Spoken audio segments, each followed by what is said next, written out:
నీవు పడిన కష్టానికి మనసు విరిగి ఆత్మహత్య చేసుకుంటానంటావు. మరి ఆయన పడిన కష్టం,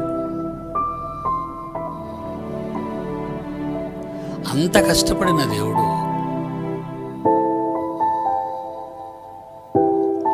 తన కొరకు బ్రతకమని బ్రతుకునిచ్చి భూలోకానికి పంపించే నువ్వు తన కోసం బ్రతకమని